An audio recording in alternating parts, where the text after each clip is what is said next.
Essa pílula é um oferecimento Caoa Sherry. Bom, vamos seguir falando sobre a pandemia, um outro assunto agora. O vermífugo nitazoxanida, vendido como Anita, reduziu em 55% a carga viral de pacientes com Covid-19. O resultado do estudo foi publicado na revista científica European Respiratory Journal em 24 de dezembro deste ano. Aqui no Brasil, temos estudos com a nitazoxanida conduzidos com muito sucesso. O caso de Volta Redonda, no Rio de Janeiro, é um exemplo. E quem vai nos trazer mais detalhes, mais informações a respeito disso é o professor de infectologia da UFRJ, Edmilson Migovski. Doutor Migovski, obrigado pela gentileza, pela entrevista aqui. Boa noite, seja bem-vindo ao programa. Obrigado. Na verdade, lá em Volta Redonda é um protocolo clínico, né? Na verdade, é uma conduta clínica adotada pela prefeitura, que a gente vai amanhã ou depois publicar esses dados, mas os dados lá são surpreendentes. A gente tinha até o dia 26 de dezembro agora, de 26 de dezembro, portanto, quarta-feira, semana passada, 583 pacientes, todos de alto risco, acima de 40 anos de idade, ou com doença de base, tratados precocemente com nitazoxanida, até o terceiro dia de iniciados sinais e sintomas, e lá em Volta Redonda nós tivemos 2 internações em enfermaria, que já tiveram alta, 0 falência respiratória, 0 internação em terapia intensiva e 0 óbito, mostrando de uma forma muito clara e inequívoca que a medicação precoce ela é, sim, segura e vem se mostrando eficaz, ou seja, vem ao encontro desse estudo conduzido pela Patrícia Rocco, também da UFRJ, que mostrou uma queda da carga viral e, portanto, em tese, menor risco de transmissibilidade do vírus também, o que é uma boa notícia, até porque esse medicamento que você comentou, ele é um medicamento que não tem patente, no Brasil tem 7 ou 8 fabricantes, é um medicamento que, para a saúde pública, custa menos do que R$100 o tratamento. Portanto, é algo barato, seguro, custo-efetivo, e que em Volta Redonda fez com que, na saúde pública, lá em Volta Redonda, nós tenhamos, nesse momento, uma taxa de ocupação de leitos de UTI para a Covid-19 no setor público em torno de 10%. Enquanto que no setor privado de Volta Redonda, os índices de internação são bem mais elevados, porque na saúde privada o protocolo público não vem sendo adotado. Então, isso mostra uma eficácia bem interessante, né, dessa medida adotada em Volta Redonda na saúde pública.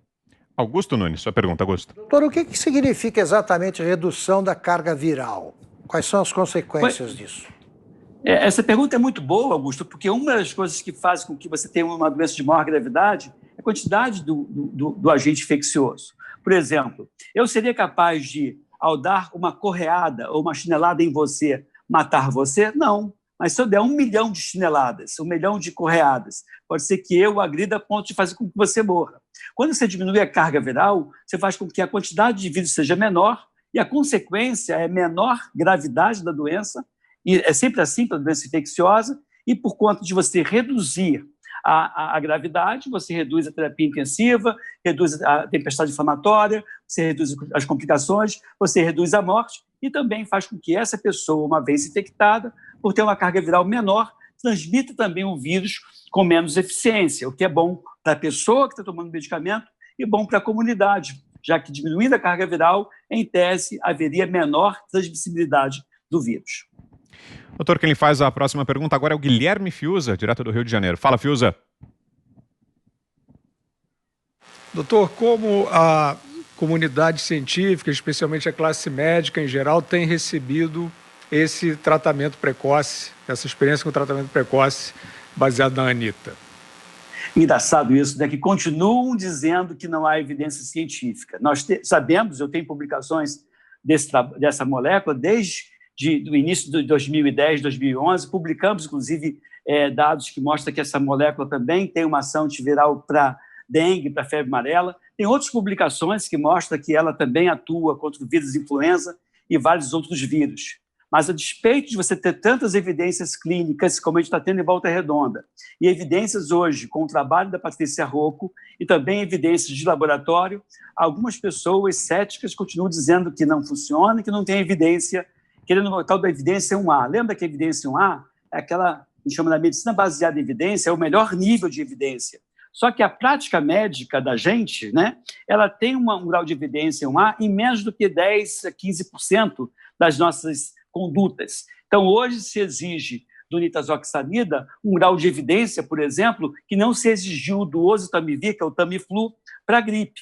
Então, assim, a gente percebe nitidamente que, infelizmente, houve uma politização desse assunto. E há uma influência grande nesse aspecto. Então, eu digo assim, contra fatos e dados não há argumento. Em Volta Redonda, a taxa de letalidade lá é em torno de 3%. Então, se eu tratei 500 pacientes e se eu deixasse esse paciente evoluir de uma forma natural, eu teria, no mínimo, nesse grupo, 15 a 20 óbitos. Eu tenho 0 óbito, tenho 0 internação em terapia intensiva, tenho 0 falência respiratória. E insistem em dizer que isso não é científico ou que isso não tem validade científica. Eu tenho, na minha conduta, eu sou professor da UFRJ, eu oriento vários médicos e eu tenho mais de 1.300 pacientes tratados com 0 falência respiratória, 0 óbito. Eu não estou falando aqui fazendo propaganda, eu não faço clínica privada, eu sou professor com dedicação exclusiva, portanto, não estou aqui puxando brasa para a minha sardinha. Eu estou aqui falando fatos e dados que são observados e hoje me limito a falar em Volta Redonda, porque em Volta Redonda eu tenho nome, sobrenome, cartão do SUS, todos os pacientes foram contactados por telefone para saber, por exemplo, da segurança da molécula, para saber se teve algum tipo de problema. E, curiosamente, 2 pessoas que iniciaram o tratamento, que evoluíram mal, uma, né, que morreu, entrou no 5º dia, portanto, ela não entra no na nossa avaliação, ela só entrou no 5º dia de iniciar os sinais e sintomas. E, mesmo assim, tomou 2 comprimidos. E uma outra pessoa que entrou, cheia de fator de risco, que entrou no 3º dia de iniciar os sinais e sintomas, mas também só tomou 4 comprimidos dos 18 que teria que tomar. Então, a gente percebe que quando a pessoa toma a medicação direitinho e faz uso de medicamento precoce, leia, entenda, precoce, não preventivo, a gente tem um desfecho sempre muito favorável para o paciente. Então, a recuperação é a regra absoluta, quando a internação, ainda que enfermaria, se tornou uma exceção nesse grupo de pacientes com 40 anos de idade ou mais ou doença de base em Volta Redonda. Doutor, mais uma pergunta. Agora, Ana Paula Henkel. Sua pergunta, Ana. Doutor, quando o senhor fala na palavra precoce, né, acho que existe dentro dessa pandemia um mar de desinformação, algumas por falta de conhecimento, outras desinformações aí a gente vê que é por usando a pandemia como uma arma política, né? A gente vê isso, infelizmente, na própria comunidade médica, no cenário político, não apenas brasileiro, mas mundial. E dentro dessa confusão de informações que se tornou essa pandemia, quando o senhor diz a palavra precoce, para a gente colocar boas informações para quem está nos ouvindo, quando que um paciente ou um cidadão ele tem que procurar ajuda? Qual é o primeiro sintoma ou é só no segundo sintoma para que esse tratamento precoce tenha resultado?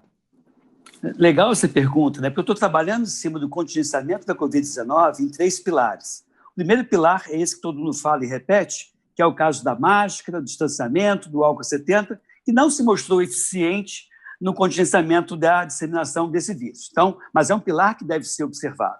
O segundo pilar é orientar a população contra sinais e sintomas precoces, porque se ela se suspeitar enferma, ela vai reforçar o primeiro pilar, né, mantendo o distanciamento das outras pessoas, e vai para o terceiro pilar, que é a medicação precoce. Então, o que é a manifestação clínica inicial?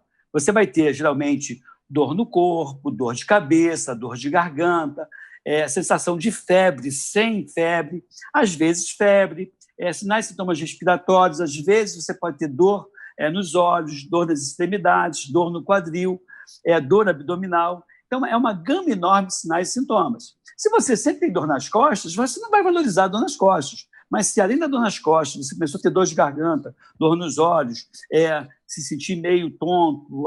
Eu costumo dizer que a Covid-19 é uma mistura, né? Tem uma pitadinha de sinais e sintomas sugestivos da dengue, da zika, da chikungunya, da influenza, que é a gripe, do resfriado, de uma gastroenterite por rotavírus, por exemplo. Uma gama enorme de sinais e sintomas, sempre sugerindo uma doença infecciosa viral e que, nesse caso, vale a pena você buscar o atendimento médico. Isso foi estimulado em Volta Redonda. Em Volta Redonda, a população foi orientada a buscar a saúde pública e, quando houve a flexibilização local da economia, com a orientação da população para buscar o atendimento precoce, houve um aumento de 70% das notificações e, entenda agora que coisa bonita, houve uma redução de 70% das internações.